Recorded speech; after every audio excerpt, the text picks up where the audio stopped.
भाई, कैसे हो आप सभी लोग। तो पिछली वीडियो में हम बूलियन जो अलजेब्रा हमने शुरू किया था वो सीरीज़ हम कंटिन्यू करते हैं। पिछली वीडियो में हमने सारे थ्योरी और जो कॉन्सेप्ट्स है वो सारे समझ लिए हैं। अगर आपने वो वीडियो नहीं देखी है तो पहले जा करके पिछली वीडियो देखो जो क्लास नंबर 2 है। आज हम क्लास नंबर 3 कर रहे हैं, उसी के कंटिन्यूएशन में आज हम प्रैक्टिस क्वेश्चंस की जो है प्रैक्टिस करेंगे। तो सबसे पहले हमारा क्वेश्चन है सिंप्लीफाई। हमें ये एक स्टेटमेंट दी हुई है, हमें इसे मिनिमाइज करके लिखना है। मिनिमाइजेशन कैसे होगा? सबसे पहले तो देखो हमें क्या करना है, इसमें हमें क्या दिया है, A dash B C plus A B dash C plus A B C dash plus A B C. सबसे पहले तो आप देखो कि आप किन दो टर्म्स को कंबाइन कर सकते हो। इसमें से आप सी और सी डैश को कंबाइन कर सकते हो, ठीक है। A dash B C plus A B dash C plus A B को आप कॉमन ले सकते हो, सी प्लस सी डैश। अब देखो सी प्लस सी डैश है जो, देखो ये आपका दिख रहा होगा आपको, कौन सा ला है, ये आपका इन्वर्स ला। तो आप जब ऐसे करोगे ना तो आपको ऐसे पेपर में जब लिखोगे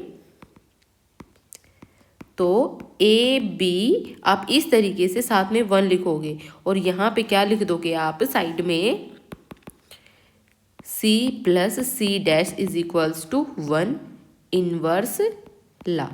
ठीक है, इस तरीके से आप हर एक ला को मेंशन कर देना ताकि एग्जाम में जो मार्क्स हैं वो आपके अच्छे आए। और आपको स्टेप बाय स्टेप इन चीज़ों को करना है, ठीक है।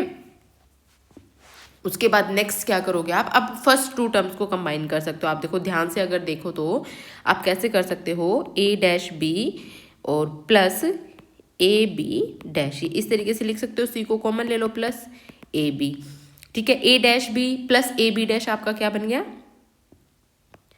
ए एक्सोर बी, ठीक है। और इसके साथ में आपका क्या बन गया, सी देन प्लस ए बी। तो ये हमारी क्या आ गई, मिनिमाइज होकर के जो हमारा मिनिमाइजेशन है वो आ गया है, ठीक है। उसके बाद नेक्स्ट क्वेश्चन देखते हैं। नेक्स्ट क्वेश्चन हमें क्या दिया हुआ है, ए प्लस बी, साथ में क्या दिया हुआ है, ए प्लस बी देन ए प्लस सी देन बी प्लस सी, ठीक है। तो अब इसमें हम क्या यूज़ कर सकते हैं, कंसेंसस यूज़ कर सकते हैं। देखो कंसेंसस देखो कहाँ था हमारा, कंसेंसस में क्या था कि जब आप A B plus A dash C plus B C कर दोगे तो आपका एक तो ए बी निकल के आ जाएगा आपका, एक आपका ए डैश सी आ जाएगा। जो बी सी है उसको आप क्या कर दोगे, इग्नोर कर दोगे, सिर्फ फर्स्ट 2 टर्म्स आ जाएंगी। मीन्स कि जो रिपीट नहीं हो रही, ठीक है, जो रिपीट नहीं हो रही वो साथ में हमारी आ जाएंगी। तो इसमें हम क्या कर सकते हैं, सबसे पहले हमारे पास ए प्लस बी है, ए प्लस सी है, तो ए प्लस बी और ए प्लस सी में आप कंसेंसस लगा के क्या कर सकते हो, ए प्लस बी सी, ठीक है। उसके बाद हमारे पास क्या बच गया है, बी प्लस सी। यहाँ पे आप लिख सकते हो कंसेंसस ला। देन उसके बाद आप क्या करोगे, कंसेंसस ला अप्लाई कर दिया है। कंसेंसस ला के बाद अब हम इसे क्या करेंगे, डिस्ट्रीब्यूट कर देंगे। तो जो हमारा ये एफ है वो डिस्ट्रीब्यूट होकर के क्या आएगा, पहले एक बार ए को बी सी के साथ मल्टीप्लाई कर दो, ए को बी सी के साथ मल्टीप्लाई कर दो, देन उसके बाद बी सी को एक बार बी प्लस सी के साथ मल्टीप्लाई कर दो। इसको एक्सपेंड कर लेंगे हम लोग, ठीक है। एक्सपेंड करने के बाद उसे हम क्या करेंगे, then A B plus A C plus ये बी और बी तो हमारा सेम ही रहेगा, बी सी प्लस और ये भी हमारा क्या रहेगा, B C. Then B C हमारा एक बार आएगा, A B plus A C plus B C, ये हमारा क्या होगा, फाइनल मिनिमाइजेशन। तो इस तरीके से हमें सोल्व करना है। इन क्वेश्चंस को आप जितनी प्रैक्टिस करोगे उतने ही आपके जो आंसर्स हैं वो ठीक होते जाएंगे। तो इसका कोई सॉल्यूशन नहीं है, आप लोगों को प्रैक्टिस एंड प्रैक्टिस करनी ही पड़ेगी। देन नेक्स्ट क्वेश्चन देखते हैं, सिंप्लीफाई। इसको हमें मिनिमाइज करना है, A dash B dash C, A dash B C, A B dash C, A B C plus A B C dash. तो अब हम क्या करेंगे, ग्रुप बनाएंगे। ग्रुप कैसे बनाएंगे, जैसे कि हमें दिया हुआ है A dash B dash C plus A B C dash, ये हमें दिया हुआ है ना 2 टर्म्स। ये एक तो इनका ग्रुप बना लेंगे हम लोग, ठीक है। और दूसरा ग्रुप हम किसका बनाएंगे, A dash B C plus A B C, दूसरा ग्रुप ये बनाएंगे, ठीक है। तीसरा हमारा जो बचा है उसको हम अभी के लिए छोड़ते हैं। देन इसको हम पहले सोल्व करेंगे। इसको हम सोल्व करेंगे तो सबसे पहले हम बी डैश सी कॉमन ले लेंगे, बी डैश सी हमने कॉमन लिया तो अंदर क्या बचा, ए डैश प्लस ए, तो तो ये हमारा क्या आ गया b डैश c, क्योंकि ये हमारा क्या हो गया 1 हो गया, ठीक है। उसके बाद हमारे पास क्या बचा है, यहाँ पे हम क्या कॉमन लेंगे, बी सी को कॉमन ले लेंगे, अंदर क्या बचा a प्लस a डैश, तो ये हमारा क्या हो गया बी सी। देन हमारे पास अब ये दोनों तो हमने सोल्व कर लिए हैं, तो हमारे पास क्या आया है B dash C plus B C, and then उसके बाद हमारे पास लास्ट में क्या था ए बी सी डैश। ये हम भी अभी हमने कहीं भी सोल्व नहीं किया है ना, तो इसीलिए अब इसमें से हम सी को कॉमन ले सकते हैं। दिख रहा हो तो आप लोगों को सी को कॉमन लिया, बी प्लस बी डैश, ठीक है, plus A B C dash, ठीक है। तो ये हमारे पास क्या हो गया 1 हो गया। तो अब हमारे पास C plus A B C dash ये आ गया, ठीक है। अब जब हम इसको फर्दर इसको हम छोड़ देते हैं, ठीक है, इसको हम एक्स मान लेते हैं फिलहाल के लिए एक्स, तो c प्लस सी डैश हमारा क्या हो गया, हम इसको मान लेंगे हमारा ये क्या हो गया x, c प्लस x, तो हमारा ये क्या आ गया x हमारे पास क्या था a b, तो ये फाइनल हमारे पास आंसर आ गया c प्लस a b, ठीक है। देन उसके बाद नेक्स्ट क्वेश्चन है हमारे पास a plus B dash plus C dash, bracket बंद, A dash plus C bracket बंद, बी प्लस सी। तो इसको कैसे हम सिंप्लीफाई करेंगे, सबसे पहले देखते हैं ए डैश सी और जो हमें बी प्लस सी दिया हुआ है A dash C, A dash plus C and B plus C, ये हमें दिया है, ठीक है। इसको पहले हम सोल्व करके देखते हैं, तो इसका क्या बनेगा हमारे पास ये हमारा इकट्ठा होकर के हमारे पास देखो दोनों में सी है, तो हम एक बार इसको ले सकते हैं, तो हमारे पास क्या आ जाएगा बी प्लस सी, बिकॉज कि जो सी है वो सी एब्जॉर्ब कर लेगा अपने अंदर किसी अदर थिंग को, जैसे कि सी अपने अंदर ए को एब्जॉर्ब कर रहे हैं, यहाँ पे एब्जॉर्प्शन ला लग जाएगा, जैसे कि हमारे पास एब्जॉर्प्शन ला था ना, ए प्लस ए बी क्या हो जाता है हमारे पास ए हो जाता है ए प्लस बी हमारे पास ए आ जाएगा, ठीक है। तो उसी तरीके से जो ए है उसने क्या कर लिया, सी है जो उसने क्या कर लिया ए को एब्जॉर्ब कर लिया ए डैश को, तो ये क्या बन गया हमारे पास एब्जॉर्ब होके बी प्लस सी। देन उसके बाद हमारा नेक्स्ट आएगा, तो ये हमारे पास क्या आ गया A plus B dash C plus C dash, then B plus C, ठीक है। उसके बाद नेक्स्ट जब हम इसे सोल्व करेंगे तो सी को हम पहले लेंगे, ठीक है, तो सी को पहले मल्टीप्लाई करेंगे, सी को A plus B dash plus C dash के साथ मल्टीप्लाई करेंगे, देन प्लस बी, और फिर उसके बाद A plus B dash plus C dash, इस तरीके से आ जाएगा ये। अब मल्टीप्लाई करेंगे A C plus B dash C plus C dash plus A B plus B dash plus B C, ये तो हमारा 0 हो जाएगा, ये भी 0 हो जाएगा, तो बचा हमारे पास क्या A C plus B dash C plus A B plus B C dash, ठीक है। देन उसके बाद हम क्या करेंगे, इससे ज़्यादा मिनिमाइज ये नहीं होगा हमारा, तो यहीं तक हमारा फाइनल मिनिमाइजेशन होगा, देन ये हमारा क्या होगा आंसर होगा, ठीक है।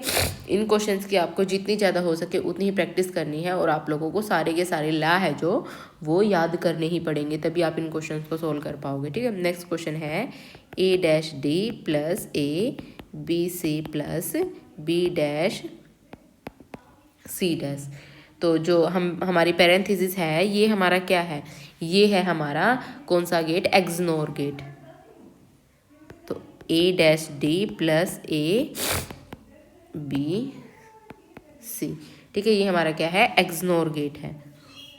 तो एक्सनोर गेट को हम इस तरीके से लिख सकते हैं, इसका या तो हम इस तरीके से लिखें, ठीक है, या फिर हम इस तरीके से भी लिख सकते हैं, इसका निगेशन कर देंगे, क्योंकि एक्सोर का उल्टा एक्सनोर है, ये हमारे पास क्या है एक्सोर, और इसका निगेशन हमारे पास क्या होगा एक्सनोर होगा, ठीक है। तो इससे ज़्यादा इसकी मुझे नहीं लगता कोई मिनिमाइजेशन होगी, तो ये हमारी क्या है लास्ट इसकी मिनिमाइजेशन है ए, देन या फिर इसको आप बी डॉट इस तरीके से भी लिख सकते हो सिंपल, ठीक है, वो आपकी मर्जी है। मैंने कुछ क्वेश्चंस आप लोगों को प्रैक्टिस के लिए भी दिए हैं, आप इन्हें पढ़ना, इन्हें करके देखना खुद से सॉल्यूशन इनका, ठीक है। आप लोगों को समझ में भी आ जाएगा। और कुछ क्वेश्चंस मैंने प्रैक्टिस के लिए दिए हैं, आप इन्हें सॉल्व करके देखना। देन अब हमारे पास है, हमें लॉजिक सर्किट्स डिज़ाइन करनी है। सबसे पहले तो हमें सर्किट्स डिज़ाइन करने के लिए एक बात ध्यान रखनी है, हमें NAO को फॉलो करना है। N का मतलब नोट, A का मतलब एंड, NO का मतलब और ब्रैकेट्स में हमें सबसे पहले ब्रैकेट्स का ध्यान रखना। देखो जैसे ABCD हमारे पास कितने वेरिएबल हैं, 4 वेरिएबल हैं यहाँ पे, ठीक है। कौन कौन से, ABCD। तो हमें गेट कैसे बनाना है, सबसे पहले तो इन्हें ऐसे लिख लो, ABCD, ठीक है। तो A, सबसे पहले ब्रैकेट्स की तरफ चलते हैं, A एंड B का हमारे पास क्या है, B नोट, ठीक है। और इन दोनों के बीच में हमारा कौन सा गेट लगा है, हमारा इन दोनों के बीच में लगा है एंड गेट, ठीक है। उसके बाद C तो हमारा ऐसे ही है, प्लस D का हमारे पास क्या लग गया, नोट लग गया। तो ये हमारे पास अगर प्लस है तो वो हमारे पास कौन सा है, और गेट। देन B.D, तो B हमारे पास सिंपल ऐसे ही आएगा, B और D डैश, इनके बीच में हमारा कौन सा है, एंड गेट। और इन तीनों का हम क्या दे रखा है, हमें प्लस किसका सिंबल होता है, तीनों के बीच में कौन सा, ये हमारे पास कौन सा आ गया, A.B', ये हमारे पास क्या आ गया, C प्लस D', और ये हमारे पास क्या आ गया, B.D'। तो इन तीनों के बीच में कौन सा गेट है, और गेट। ये हमारे पास फाइनल आउटपुट आ गया, A.B' plus C plus D', then B.D', ठीक है। उसके बाद नेक्स्ट क्वेश्चन देखते हैं, हमें इसमें कितने वेरिएबल दिए, इसमें भी 4 वेरिएबल दिए हैं, ठीक है। टोटल वेरिएबल कितने हैं हमारे पास, 4, ठीक है। पहले तो वेरिएबल्स को लिख लो, ऐसे स्टेप करके लिखना आपको। स्टेप 1, सबसे पहले तो आपको सारे variables write down all the variables. इस तरीके से आप क्वेश्चंस को सॉल्व कर सकते हो, जैसे ABCD, ठीक है। उसके बाद आप लोगों को क्या करना है, A प्लस D, A और B के बीच में और गेट लगा है, तो ये हमारे पास क्या बन गया, A plus B। Then BC के बीच में कौन सा लगा है, BC के बीच में लगा है हमारा एंड गेट, B और C के बीच में लगा है हमारा एंड गेट। देन उसके बाद BC प्लस D, BC और D', यहाँ पे नोट बना देंगे इसको, D' के बीच में हमारा कौन सा लगा है, और गेट। तो हमारे पास ये क्या आ गया, BC प्लस D', और इन दोनों के बीच में हमारा कौन सा लगा है, एंड गेट। तो ये हमारे पास यहाँ पे लग गया एंड गेट। तो ये हमारे पास क्या आ गया लास्ट में, A plus B, then BC plus D'। Next question देखते हैं, A प्लस BC'। सबसे पहले ब्रैकेट को सॉल्व करेंगे, पहले तीनों वेरिएबल्स को लिख लेंगे। तो BC, B और C का डैश, इन दोनों के बीच में हमारा कौन सा गेट लगा है, और गेट। देन उसके बाद A, और ये हमारा पूरा कौन सा गेट लगा है, इसके बीच में एंड गेट। तो ये हमारा क्या बन गया, A plus BC'। Then next question है AB' प्लस C'। तो पहले तीनों वेरिएबल लिख लेते हैं, और B का भी डैश बना रखा है, नोट बना रखा है मतलब, ठीक है। A और B के बीच में हमारा पहले कौन सा गेट लगा है, तो अब हमें देखो इसको फॉलो करना है। पहले तो नोट को सोल्व कर लिया, अब हमें किसको सोल्व करना है, एंड को सोल्व करना है। तो इन दोनों के बीच में कौन सा गेट है, हमारा एंड गेट है। तो A और B' के बीच में हमारा कौन सा गेट है, एंड गेट। अब C' और AB' के बीच में कौन सा गेट है, हमारा और गेट। अब हमें और गेट लगा देना है, और ये हमारे पास क्या बन गया, AB' plus C'। Next question है AB plus BC, then AC। सबसे पहले तो ब्रैकेट सॉल्व करेंगे, सबसे पहले वेरिएबल्स को लिख लेते हैं। AB के बीच में कौन सा गेट है हमारा, एंड गेट। देन BC के बीच में कौन सा गेट है, एंड गेट, ठीक है। तो ये AB बन गया, देन ये BC बन गया, और इन दोनों के बीच में कौन सा गेट है हमारे पास, और गेट। तो ये हमारे पास क्या बन गया, AB plus B C. Then उसके बाद ए सी, ए और सी, इसके बीच में कौन सा गेट है हमारा, एंड गेट, ठीक है। तो ये क्या बन गया, ए सी। अब इन दोनों के बीच में हमारा कौन सा गेट लगा हुआ है, ये हमारा कौन सा गेट है, ये भी हमारा एंड ही गेट है। तो इस तरीके से हम इसको लगा देंगे। तो ये हमारे पास फाइनल आउटपुट क्या आ गया, A B plus B C then A C, ठीक है। इस तरीके से हमें अपने गेट्स को सॉल्व करना है। अगर हमारा लॉजिक डायग्राम बनाने के लिए आ जाए तो इस तरीके से हमें लिख करके सोल्व करना पड़ेगा। और अगर आपको डायग्राम भी दे सकते हो और कह सकते हैं कि बूलियन एक्सप्रेशन लिखो, तो आपको इसी तरीके से वो फॉलो करके वो लिखना पड़ेगा। देन उसके बाद डिस्क्रिप्टिव क्वेश्चंस मैंने कुछ प्रैक्टिस के लिए आप लोगों के लिए रखे हैं, तो आप इनकी प्रैक्टिस करके देखना। देखो, डिफाइन एंड और नोट, नैंड, नोर, एक्सोर गेट्स, इसको आपको डिफाइन करना है और उनके सिंबल्स भी आपको डिफाइन करने हैं। तो इसमें कुछ नहीं करना आप लोगों को, मैं आपको बता देती हूँ। मैंने जो पूरा का पूरा लिखा हुआ है ना, देखो वैसे तो इतना बड़ा क्वेश्चन आप लोगों के एग्जाम में आना पॉसिबल, मतलब 4 नंबर में इतना बड़ा क्वेश्चन आना मुझे नहीं लगता कि वो 4 नंबर का क्वेश्चन है, वो तो सीधा 10 नंबर का क्वेश्चन बनता है। लेकिन फिर भी अगर आपके पेपर में आ जाता है कि एंड को ही आप डिफाइन करो या फिर 2 से 3 गेट्स को डिफाइन करो, तो आप इस तरीके से इन सभी क्वेश्चंस को कर सकते हो, अच्छे से एक्सप्लेन करके लिख सकते हो कि हाँ भाई ये इस तरीके से, ऐसे पॉइंट्स में आप लोगों को लिखना है, इस तरीके से पूरी आपको डेफिनेशन याद करनी है। देन नेक्स्ट क्वेश्चन है, using truth table verify D Morgan's first law. D Morgan's first law है जो, ये भी मैंने आपको पूरा सॉल्यूशन करवाया है इसका भी, तो इसमें आपको कुछ नहीं करना, पूरा का पूरा उठा के ये कॉपी कर देना है इस क्वेश्चन में, ठीक है। उसके बाद है next question, simplify using Boolean laws. इस क्वेश्चन को आप प्रैक्टिस करके देखना है, इसको सिंप्लीफाई करना है, ठीक है। उसके बाद है simplify using D Morgan's law, इसको भी सिंप्लीफाई करना है डी मॉर्गन्स लॉ के थ्रू। तो इसको आप कैसे करोगे, सिंपल ए, जो ए नॉर्मल है आपका वो ए डैश बन जाएगा। देन उसके बाद जो यहाँ पे आपका डॉट है वो प्लस में चेंज हो जाएगा, B dash dot C dash, इस तरीके से आपका सोल्व हो जाएगा, ठीक है। उसके बाद construct NOR only circuit for implementing NOT gate. NOR आपको सर्किट डिज़ाइन करना है यूजिंग नोर गेट, ठीक है। इसको भी आप ट्राई करके देखना, नहीं होता है तो मुझे कमेंट बॉक्स में बताना, मैं आप लोगों को इसका सॉल्यूशन करवा दूंगी। कुछ क्वेश्चंस मैंने आपके ऑब्जेक्टिव टाइप रखे हैं, तो इनको देखते हैं। Which of the following is a universal gate. Universal gate आपके 2 होंगे, नैंड और नोर, ठीक है। तो इनमें से कौन सा होगा, नैंड गेट। उसके बाद है the output of XOR gate is when. आपका जो एक्सोर गेट है उसका आपके 2 इनपुट होते हैं और 1 आउटपुट होता है। तो 1 कब होता है आपका आउटपुट, तो जब होगा हमारा, जब दोनों ही, देखो 0 0 0 1 1 0 1 1 1 यहाँ आता था ना आपका, तो कब आता था, जब दोनों ही इनपुट डिफरेंट हो, तो इनपुट्स आर डिफरेंट। उसके बाद है D Morgan's second theorem. D Morgan's की सेकंड थ्योरम क्या थी कि जब आप 2 आपके जो वेरिएबल्स हैं उनका क्या करोगे, एंड करके निगेशन कर दोगे, तो वो अलग अलग उनका निगेशन होकर के वो क्या हो जाएगा, और हो जाएगा उनका, ठीक है। उसके बाद NAND gate is equivalent to. NAND gate आपका किसके इक्विवेलेंट है, नैंड है जो वो किससे मिलके बना है, नोट प्लस एंड, ठीक है। नेक्स्ट क्वेश्चन है which gate's output is the complement of OR gate.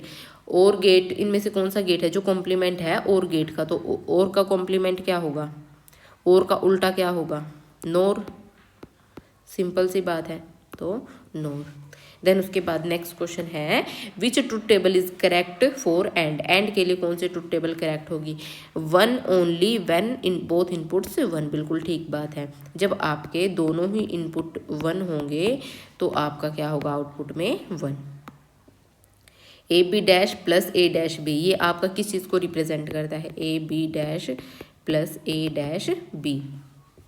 मैं आपको बताती हूँ इसका थोड़ा सा, जैसे 0 0 0 1 1 0 1 1, यहाँ पे 0 होता है, यहाँ पे 1 1 और यहाँ पे भी आपका 0। तो आपका 1 कब आ रहा है, ये मान लो इनपुट है दोनों, ठीक है। ये आपका क्या है, आउटपुट। आपका 1 1 कब आ रहा है, तो जब आप ए डैश कर रहे हो, ए डैश और बी को सिंपल लिख रहे हो प्लस ए बी डैश, तो आपका क्या आ रहा है, 1 आ रहा है। तो ये आपको आपका किस चीज़ को रिप्रेजेंट कर रहा है, एक्सोर गेट को। नेक्स्ट क्वेश्चन था output of NOR gate is always. NOR का आउटपुट हमेशा क्या होता है, तो नोर का हमेशा आउटपुट क्या होगा, जो भी और का आउटपुट होता है उसका उल्टा, ठीक है। तो inverted of OR. Which gate will have zero output for all input combination except 0 0 and 1 1। किस गेट है, कौन सा ऐसा गेट है जिसका कि आउटपुट हमेशा 0 होगा एक्सेप्ट कॉम्बिनेशन 0 0 और 1 1। ठीक है, जिसमें कह रहा है कि अगर आपका 0 0 है ना कॉम्बिनेशन तो आपका 1 आएगा, अदरवाइज नहीं तो क्या होगा 0 आपका आउटपुट आएगा। जैसे कि मान लो 0 1 कर दिया तो 0, 1 0 कर दिया तो 0, 1 1 कर दिया तो 1 होगा। ठीक है, तो ये किस गेट में होता है आपका एक्सनोर गेट में। एक्सप्रेशन ऑफ एक्सनोर, एक्सनोर का एक्सप्रेशन क्या होता है आपका ए प्लस बी को या तो आप इस तरीके से लिख दो या फिर ए डॉट बी इस तरीके से। ठीक है, उसके बाद है which law A plus A B is equals to, ये आपका कौन सा ला है, एब्जॉर्प्शन ला, एब्जॉर्ब करना है ना किसी चीज़ को अपने आप में। उसके बाद है next question, which gate is needed to implement NOT using NOR, इनमें से कौन सा ऐसा गेट है जिसकी हमें जरूरत पड़ेगी नोर गेट को बनाने के लिए। तो कनेक्ट बोथ इनपुट्स टुगेदर, आप जो दोनों इनपुट्स हैं उनको एक साथ कनेक्ट कर दोगे। उसके बाद नेक्स्ट क्वेश्चन है सिंप्लीफाई, इसको आपको सिंप्लीफाई करना है ए प्लस बी डैश। तो इसको आप किस तरीके से सिंप्लीफाई करोगे, सबसे पहले तो ए प्लस बी है ये लिखा हुआ है, ए प्लस बी डैश। ठीक है, इसको मल्टीप्लाई करके देखते हैं, A plus A B dash, then उसके बाद B A plus B dash. ठीक है, ये तो ए ही हो जाएगा, ये 0 हो जाएगा, plus A B dash plus B A, ये हमारा क्या बन जाएगा ए बी ए, ये हमारा ए बन जाएगा प्लस ए बी डैश, और ये ए और ए हमारे पास लास्ट में ए ही आ जाएगा, ये इसको क्या कर लेगा एब्जॉर्ब कर लेगा। ठीक है, तो ये हमारे पास क्या आ जाएगा ए। नेक्स्ट क्वेश्चन है फॉर ए 3 इनपुट और गेट, 3 इनपुट की बात कह रहे हैं, मान लो 3 इनपुट ये हो गए, आउटपुट इज 0 व्हेन, तो आउटपुट आपका 0 कब होगा, 0 0